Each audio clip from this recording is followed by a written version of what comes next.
Hello and welcome to the Wad Fam Chalk Pod. I'm Dylan Weaver. And I'm Andrew Sabo. And we're here this week talking about episode 705 of Adventures in Odyssey, The Labyrinth, Part 3. It is what's the name for the award? Oh, Avery, an Avery Award-winning episode. Well, so the three-parter is Avery Award-winning, which I think is dumb. Yeah. I mean, I understand there's only one credits block, but it's weird to count 3 episodes as one episode for the awards, and they always do that for like multi-parters. Do multi-parters pretty much always win? Because I feel like there's no way that like it doesn't have some sort of a leg up on the normal just 25-minute episode. You'd think so. I'm not an Avery Awards expert, but you know, we'll do some research on it. Likely. If anybody in the Chalk Squad you doing knows. Research right now, Andrew? No, certainly not. Okay, no, good. No. Just wanted to make sure, because I never know with you. Yeah, that's fair. I never know with me. This is an episode that first aired March 17th of 2012. It is written by Nathan Hubler and Paul McCusker, directed by Paul McCusker. And it's interesting, they list Paul McCusker first in the credits block on the wiki, but Nathan Hubler is stated first in the credit block at the end of this episode. So, some dissent, perhaps, or yeah, or I think the wiki just has. I think the wiki just has some McCusker bias. That would check out. That makes sense. You're gonna have to answer for your journalistic integrity, AIO wiki. Also, like when they're writing this stuff, they don't know the credit block as it's going to be in the episode because they're writing it before the episode, and probably no one bothers to change it because who actually cares? The answer, Chalk Squad, is me. Yeah. For 400, what is Dylan Weaver? Yeah, we don't have any cast in this episode that hasn't been the last couple. Mm-hmm. I don't know that I have anything else I want to talk about context at the top here. So if you are good, I'm going to go ahead and roll the promo. Yes, please. On the next adventure in Odyssey, Jason's trip to London reaches a climax as he makes a critical discovery. That's how Craig Robinson got sick. The Koflax is in the vases. But will he figure out the clues in time to stop an evil plot? So Grote is into biological terrorism now. Don't miss the exciting conclusion next time on Adventures in Odyssey.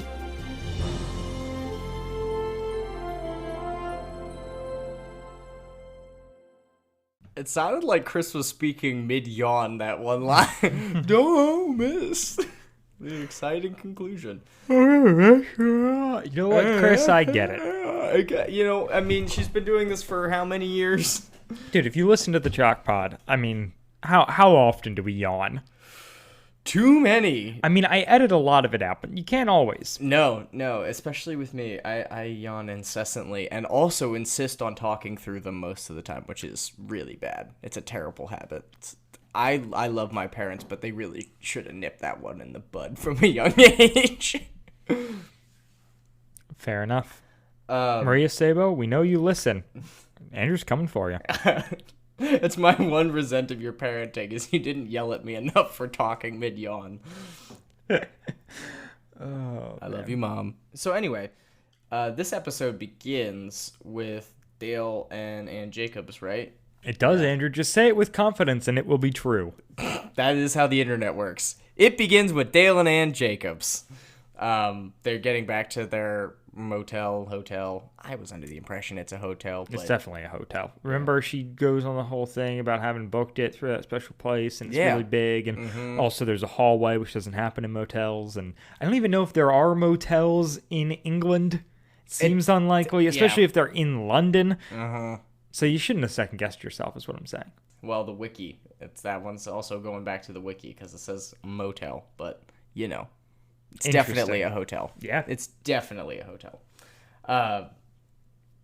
And they see Jason getting into a car, and he doesn't look super happy, and so they're kind of scrambling, and they tell their cab driver to follow the car that Jason is going in. Yes. Because he's, at this point, being kidnapped by Reggie Fingers, yeah?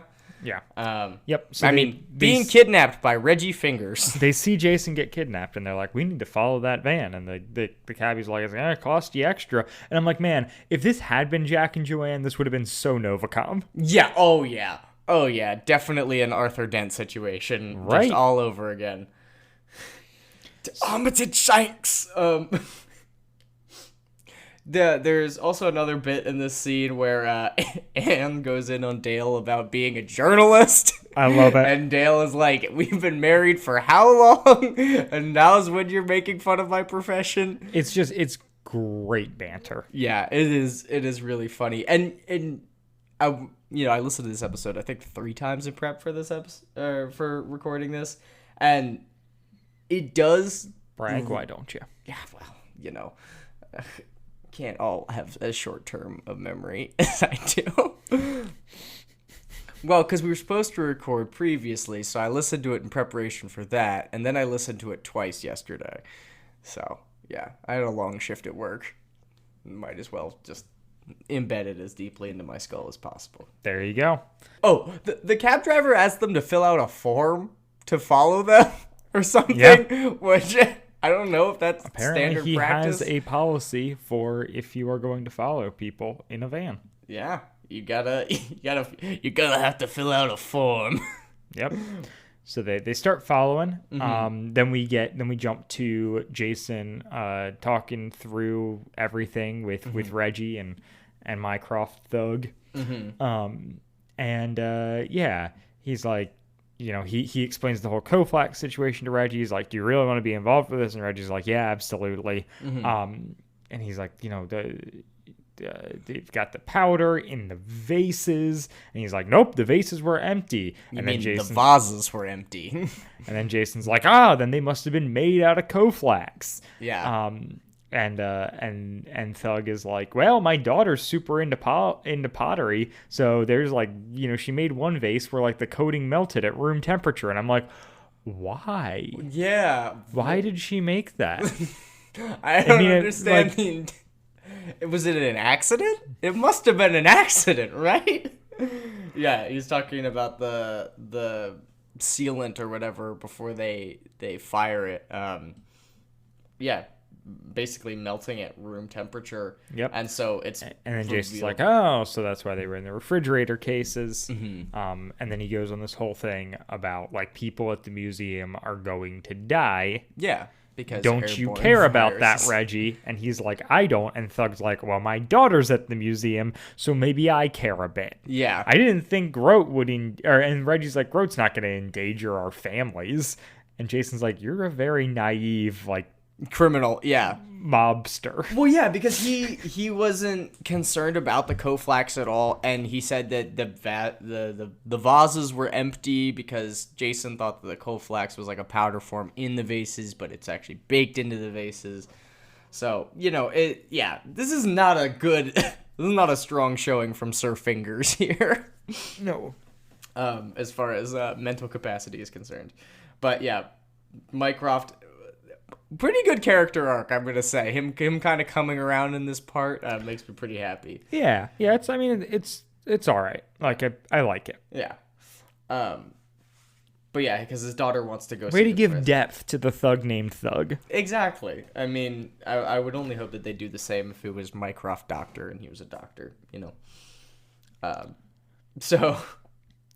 Then, we jump back to the cab with Ann and Dale. They pull up. They see, Jason getting out, and then they get knocked out. Yeah, some guy comes up, and I forget what he says, but it's like, hello there, or some bad tagline that's not particularly funny. And they spray him with knockout gas, because, of course. And as an audience, are we supposed to think it's Koflax and they're dead? I didn't think about that. It didn't. No. Okay. I didn't think That's that just at where my all. mind went. I was like, there's no chance they're dead, but what if that was Koflax? Is that what we're supposed to believe? That would be pretty metal. And, Odyssey could definitely stand to kill off some characters and create some drama. But I think I was presuming it was the same knockout gas from part 1. Yeah. Then, Jason, we cut inside where Jason's getting thrown in the cell with Sue. Reggie walks away. Mycroft stays back and tells Jason where the vases are. Then exits the scene and then comes back in. I'm sorry, they're on the 3rd floor, not the 2nd floor, or one of those two. It's he messes it up. It's really good. This is when Jason talks to Sue and he's like, "All right, so where's the secret escape hatch?" And Sue's like, "It's a new building. I hate this part of London." And I was like, that sucks. That's very one, very convenient, and two, very inconvenient. Yep. And then Anne and Dale and the cabbie get thrown into the room as well. And this is a scene that doesn't make sense, but it occurs anyways, where Mycroft, is grabs Anne's purse and goes through and pulls out her phone, and Dale's doing some bad bluff, and then he just leaves the phone there because he wants them to have it. And it's like, why did you go through any theatrics? Yeah. I don't get that at all. I think it's just for the great joke which I do genuinely like, which is Dale BSing a nonsensical reason for having reason for why he should keep the phone and why he was using it and whatnot, and Mycroft just being like, oh yeah, and him walking out and him being like, is he that dumb? That I do like. Yeah, no, it is really funny, and he might be. I mean, Mycroft is definitely on their side, and so I'm hoping upon listening to it 3 times that it was a conscious decision by him and not just him being bad at being a thug. No, it absolutely was. What are you talking about? That's the joke. Okay. As long as he was intending on helping them. Yeah, that was absolutely he was intending on helping them. That makes sense. Jason says as much. Then they're able to call, and Billings tells Schilling to evacuate the building. That's nice. That's some real good rhyming there. I should have hit building better. Billings tells Schilling to evacuate the building. Building. And Billings tells Schilling to evacuate the building. This has been Sue's Corner. Yeah. Not to be confused with Sue's Corner. Which is next? Yes? Next? So yeah, this is when the cops show up. No, well, before that, we have Reggie pulling in Jason. Oh, yeah. And giving him the classic villain shakedown. Yeah. And I really like the performance that Darren Richardson is giving as Reggie Fingers. I think he just has the right amount of grime and snark. Oh yeah. And it works really well for me. Dennis the henchman's in this scene as well, Ben Robb, and that's also fun. I just think the fact that his name is Dennis and he's a henchman is very funny. Because Dennis doesn't sound like a henchman name. No, certainly not. And so Jason gets to sneer it at him. Do I get my Dennis. Jacket and coat back? Dennis. Jacket and coat. Can I get my hat and coat back, Dennis? Yep, right when the cops show up. Oh, it's real sneaky. Yeah, and so Reggie's trying to get Jason to disable this bug that's on Groat's computer. The Alamo. Yes. And Jason once again tries to explain what the Alamo is to British people. Hardy har. Ha ha ha. It's a then, movie with John Wayne. Not bad, Andrew. No, thank Not you. bad at all. I mean, well, you listen to it 3 times. Yeah. Still good. Yeah, Reggie's all like, I'm going to torture Dale in order to get to you. And I'm like, well, you could have started with Sue or Anne. But regardless, yeah, Jason, obviously this is what's going to happen. Yeah. I mean, well, what did you expect? You brought a bunch of civilians into your spy plan. And you don't expect them to get tortured by the bad guys? Yeah, no, they're dead. That's the way this works. And every other TV show, they are gone, last part. Yeah, they're at least going to lose a couple fingers, maybe a tooth or 2. Yeah, I mean, it would be very, very... Is losing appendages, that's too harsh for Odyssey? Yeah? I think so. That's unfortunate. Yeah. They gotta allow something, And then, they look outside and they're being raided. Yeah, like a tank. It says a tank. There's a bunch of cop cars and a SWAT team van and a tank have arrived to save Jason. And, Indeed. Yeah. And and then Fingers is all like orders Mycroft to do something, and Mycroft just pulls out a gun and points it at Fingers and is like, "Look, I'm not gonna let my daughter die." Yeah. And it's like, he made me choose between you and my daughter, and I'm awfully fond of my her. daughter. I've grown awfully fond of her, which I do love. Yeah. I don't. Mycroft has like such a sharp turn so easily that it bugs me a bit, but I get what they're going for and I don't hate it. Definitely. And, I think, as if a 3-part wasn't long enough to establish it, but they definitely could have done a little bit more work as to kind of setting up maybe his hesitancy with everything going on. Because between part 1 and part 3, he goes from, basically being a mindless thug blindly going along to single-handedly thwarting his plans by letting them have a phone which called the police. That's pretty significant. And then he tells them where the vases are, or vases if you prefer, which is also me neither. It feels yucky to say. I get it. If I was a person who like had a collection of vases, I would probably call them vases. But as a person who just occasionally puts like cut flowers into a glass container, I'm happy to call it a vase. Yeah. Oh yeah. You cannot have a mason jar vase. There are only mason jar vases. And even that is a bit of a stretch. Yeah. Oh yeah. I think anything you use with a mason jar other than maybe drinking water and, preserving fruits and vegetables is a stretch. Yeah. And then we jump outside for like the standard like episode conclusion kind of deal where we're just kind of wrapping up all the loose ends. Sue's going to go back with her foster parents. Dale's going to get his story. Everyone else is going to jail. Jason's bug's going to work. Yep. It's all great. Yeah, it's all perfect except for... Well, here's the thing. So there's this whole weird thing where like Sue's going back with her foster family and she's like, they're awfully suburban and they don't even like London. And Jason's like, well, good, they shouldn't. Yeah. And I'm like, classic. The small town snobbery of Adventures in Odyssey, especially in regards to cities, so frustrating. Yeah. Cities are bad. Full of sin. No child should ever grow up without like an acre of backyard and a soda shop down the street. And it's just like, well, I don't know what world you live in, Focus. But... Yeah, that would be delightful. Do you want to pay for everybody to have an acre of land? That sounds good. Yeah. You want to do that? Go for it. Yeah, no. And like...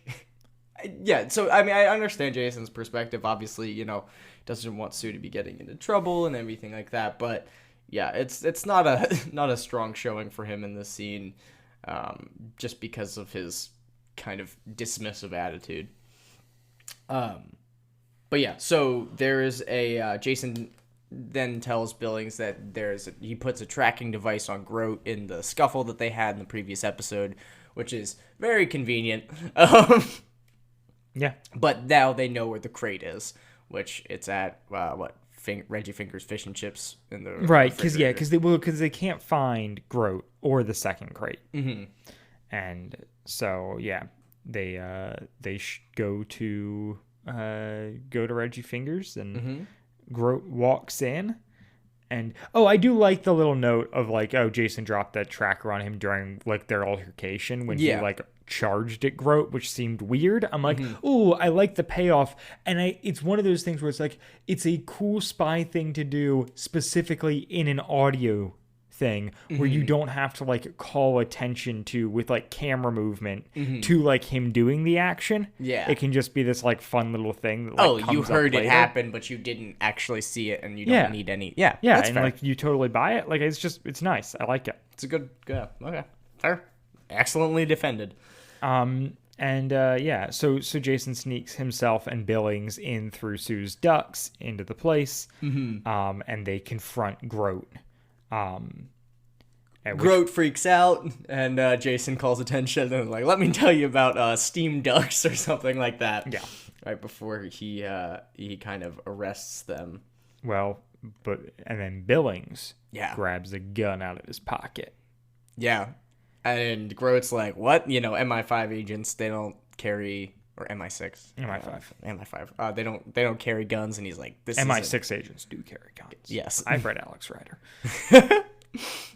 I'm proud of you. Good job. Way to read. This podcast condones reading. Not all of its forms, but most of them. What literary form does Andrew not condone? My first thought is the Kama Sutra, but I don't even know that I can really go out against that. Like,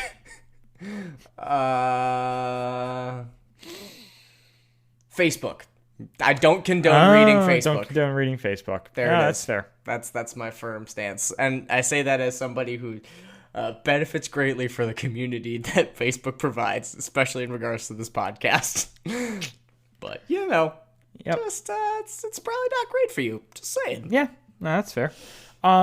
Yeah. So Billings whips out this gun and is like, "Groat, you're gonna climb into that coffin full of Koflax, and then breathe it it in, and die because I want revengeance.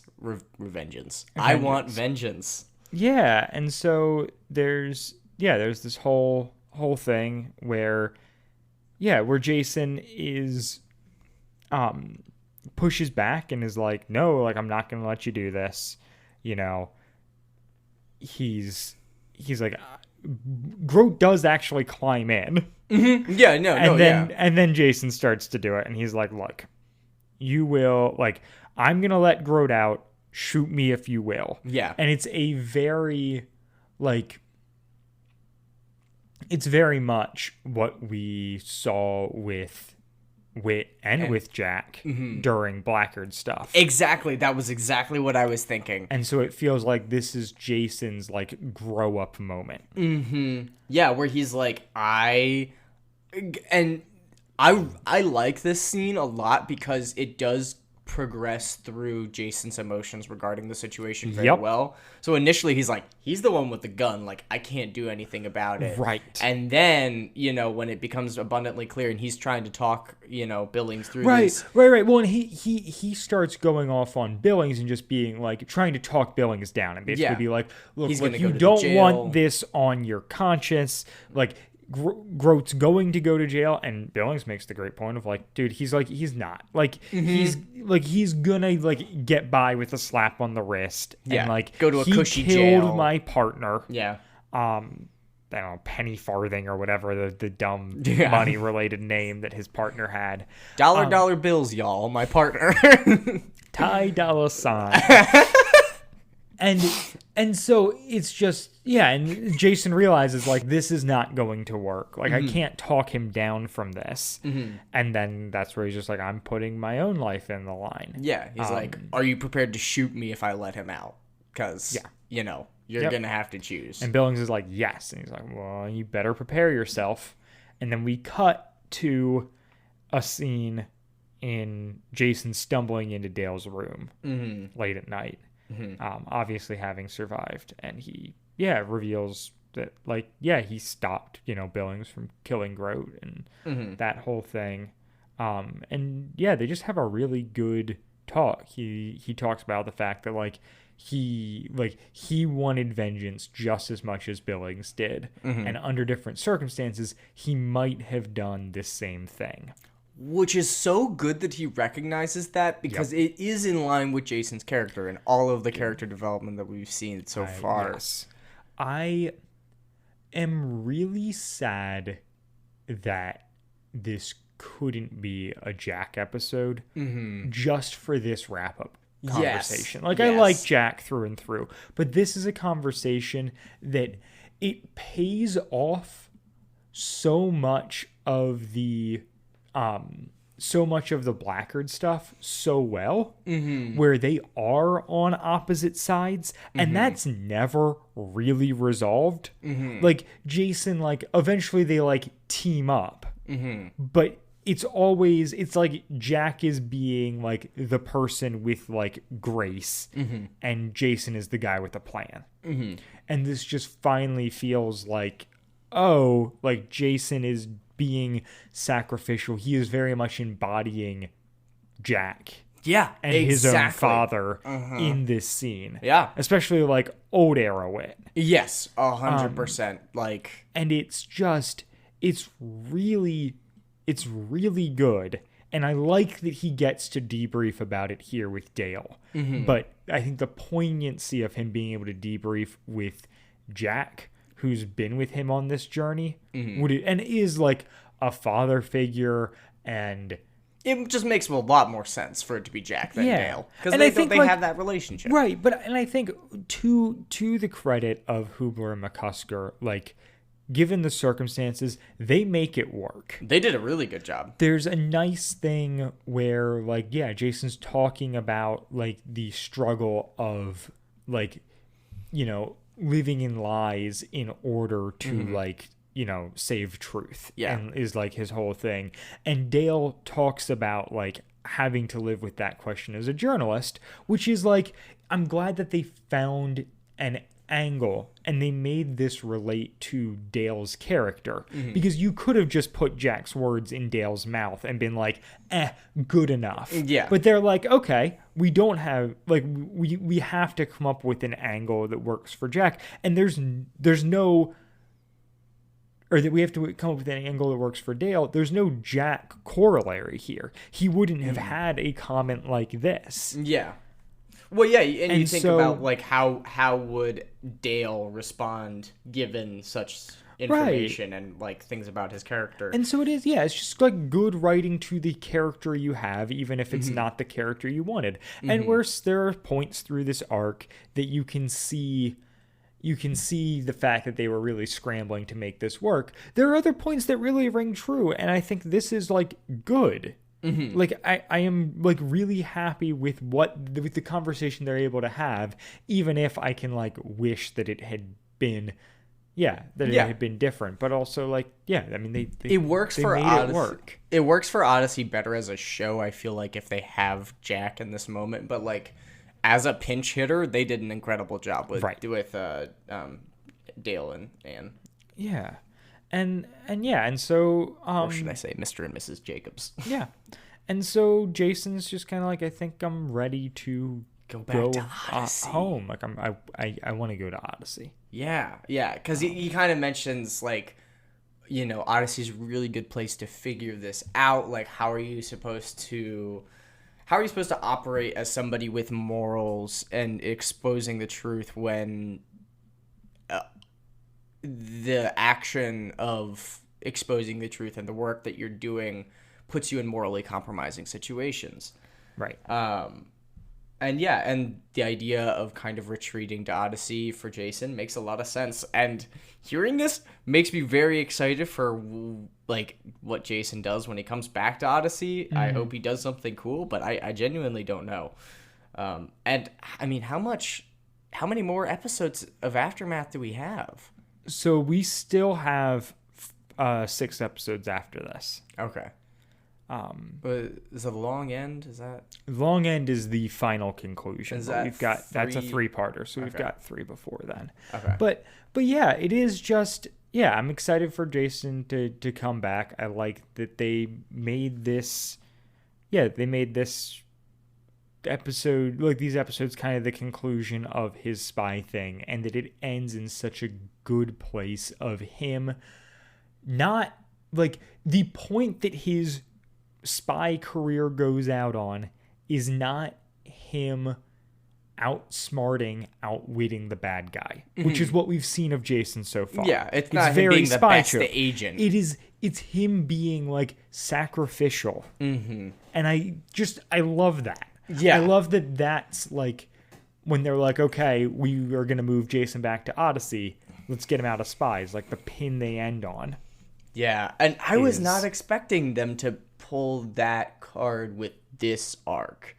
Like, at the end of Blackguard, it made a lot of sense because we have these really long-standing characters for something that's been going on. But this is a 3-part episode where, I mean, Groot is obviously introduced in Green Ring. Barely, but you know, as far as being a major character and, you know, being heard and everything, he's involved in the Labyrinth. And yeah, having it end with him siding with the bad guy only so that justice is preserved is like really good and very powerful in a way that I was not expecting. And like, kudos to Hubler and McCusker for they really that. landed the plane here. And we go out on Dale and Jason praying together, which is just like it's like a classic Odyssey move, and it gets me every time. Like, it always works. Well, yeah, and Dale's like, you know, when was the last time you prayed? And Jason goes like, well, yeah, I guess it's been a while, which was surprising for me as a listener to hear. I was like, I figured,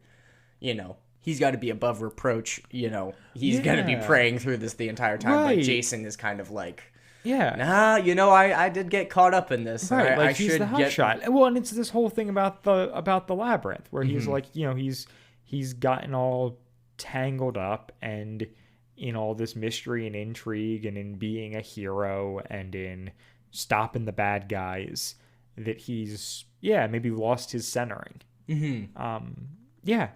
It's just it's cool. Important. Yeah. And I think it's especially cool when we know, so there's a good write-up in the guide here talking about how this episode changed over the course of the writing. And so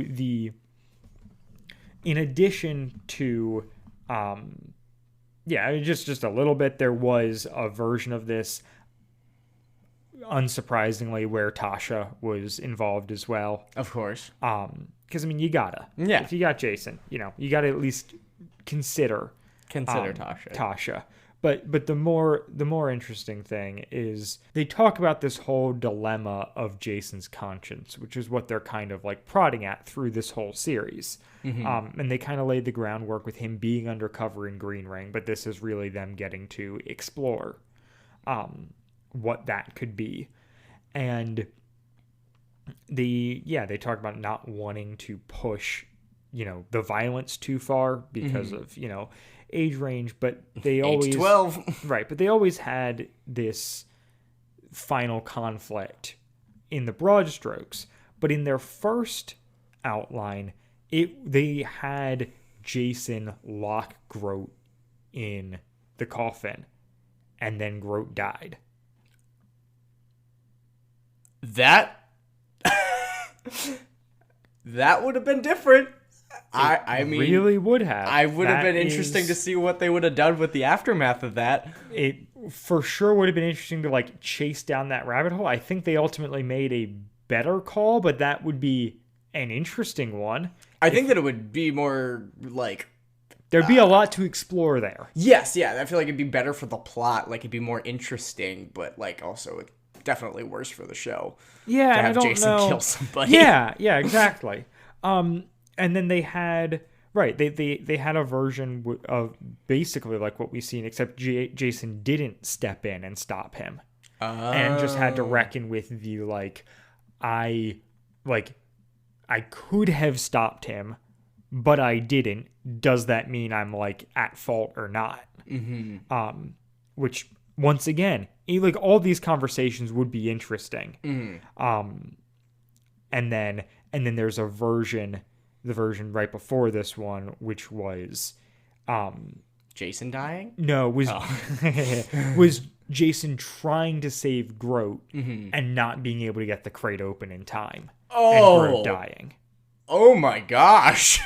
You imagine that, how that would transfer into an audio drama? Yeah. And so then they landed on this version. And I think it's really interesting just to I like that they laid that all out there, because it's cool to see their process. And it's like they clearly want this to be a pivotal point in Jason's character arc and have some broad strokes of the themes they want to deal with. But do we have Jason kill him? Do we have Jason stand there and watch while he dies? Do we have Jason like try and fail to save him? And they end up going on like the Jason like puts his own life on the line to save him, which like as All clunky of those, as it sounds, it works really well because in that situation, like, Billings is definitely caught off guard where Jason's like, nah, man, you're gonna have to kill me. Like, yep. because Well, yeah, he's mentally prepared to kill Grote, but he's not mentally prepared to kill Jason. Right. Well, it's the whole like laying down one's life for your enemy. Mm-hmm. Like few Which people I love. Yeah. It's so good. And I think truly any of those versions has a really interesting story spring from it. Like I like what the writers were hitting on with this final scene. And I'm really happy with what they landed on. Yeah. Because I think so I think the version of this that doesn't work is if they go with the version they did, but then don't have, like, the reason this scene works is because afterwards Jason's like, I wanted vengeance. I might have done this too in different circumstances. Yeah. And that acknowledgement is so crucial because if you just have it as him doing Jason, the right thing. Right, doing the right thing, being Superman. Like, I like that they that he doesn't stop him initially. The Grote climbs into the coffin, and then Jason's like, okay. Like, then he steps in, and it feels like it makes it so much clearer of, like, being able to see the path of how they got here. How this scene turns out so well. And I think it's just, like, a good, like, this is good writing. Yeah, this is like having a bunch of drafts, distilling that down into, okay, what is it that we want to communicate? And what is it, and like, what is the impact we want our audience to have? And what are the lines that, like, we don't think we can cross? Because I think the conversation afterwards and Jason's slowness with moving to it communicates thematically the same thing that all the other drafts did, but it leaves it with less eternal consequences for the character. Yeah. And I think that is the right play. It's also maybe, it's less traumatic for the listener, which I think when you're making a show for kids is good. But you're not just going like, oh, American hero man, like, is willing to just, like, willy-nilly throw his life on the line. Because, like, right, if you, like you said, if you just have the secret agent is willing to lay down his life for the villain, it's like, then you, like, in your mind, you just picture, like, Jason just, like, jumps in front, is like, no, don't do this, and Billings is like, no, I guess I can't shoot my friend, so he just stops. Like, it's there's a way that this comes across way less important and way more flippant. And I think because they distilled it down over all these drafts, you get a version that is not traumatic, but communicates the same, like, undertones. Well, yeah, and I think all the strength comes from showing Jason in a vulnerable light and giving him these opportunities of weakness. I mean, thinking back of the 3 years that we've been making this podcast and all of the episodes involving Jason that I have a lot of affection for, most of them involve him not being either 100% in the right or being in the wrong and being vulnerable and, having that as an opportunity for growth in a way that maybe a character like Wit doesn't have the same amount of leniency. For sure. When, this episode's not super long. It's like, 21 minutes, maybe 22. Like, halfway through, once they thwarted the plan with the Koflax initially, I looked at the episode timer and I was like, what is going to happen in these last 10 minutes? Like, this is going to drag on, right? And then we get this, Hail Mary of a scene between Billings and Jason. And I like Grote. that I think taking all other players out of the scene also increases its poignancy, where it's you don't have to worry about the bystanders, and you get this, like, straight up, like, proper showdown between these three people. Which, I think it all it all works really well. Yeah. Well, and I'm it's a very great- curious to see what they do with Groot and Jason regarding this in the future, right? Because Jason saved Groot's life, and presuming Groot's not gone for good, is that going to come back and be a factor in the future? Right. I don't and know. Yeah, I mean, and Groot might just be off to jail and out of sight, out of mind. We don't know, because this is the last episode of Adventures in Odyssey I listened to prior to starting this podcast. But yeah, it's just, I don't know. This episode really truly sticks the landing. Yeah. It is. It deserves higher than a 93 on. It's on the well wiki. paced. It's thematically great, and I'm just like I'm happy with it. Yeah, I mean, and as a 3-parter, it does a great job. I feel like. Yeah, of I think it's- establishing a world, creating empathetic characters, and It's a pretty balanced 3-parter too, where Yeah. it doesn't feel like, I don't know. We talk a lot of times about like the second episode dragging or the third episode being just like one long climax, and or this, an about face completely for something else. right. Like, And this episode like balances it nicely. yeah, definitely good feelings all around regarding this Avery Award winning episode. Absolutely. 3-part episode. Yeah. Anything else you want to say here, Andrew, before we go out? I mean, rate it higher on the AIO wiki because it's a 93%, and I think that this bad boy deserves at least 95%. Yeah, I So. could get behind that. You know, if you're a member of the wiki, log on and show your love or disdain for this episode. Yeah. Hey, and if you don't like this episode and you've got interesting reasons behind that, write to us and let us know. I'm always, sure. I feel like we don't get enough like contrary opinions. I feel like everyone's just kind of like either like agrees or stays silent. So Yep. like if you guys disagree with stuff we say from time to time, I mean, I don't know that it's going to make a difference, but I'm at least interested. And hey, I mean, occasionally like we're dumb and we like miss up. stuff. Yeah. Mess up, or just like aren't thinking about the greater effects of what is happening, positive or negative. Well, So, and how it fits in, especially with stuff like this regarding newer Odyssey, I'm missing a lot of context, I feel like, as far as what the show looks like in this era. But yeah, no. Very, very positive feelings regarding this and regarding the Chalk Squad in general. yeah. Just a great pal. Great pals. Anything you'd like to plug for your pals, Andrew? Nope. No. Okay. Plug free. Me too.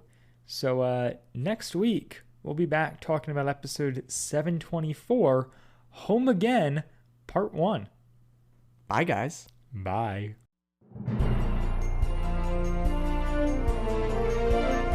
WadFam Chalkpod is a presentation of the Lidditz Podcast Co-op.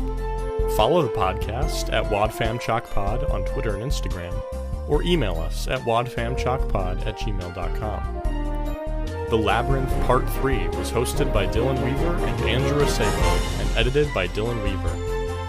And I'm Nathan Haverstick, hoping you'll join us again next time for more of the WadFam Chalkpod.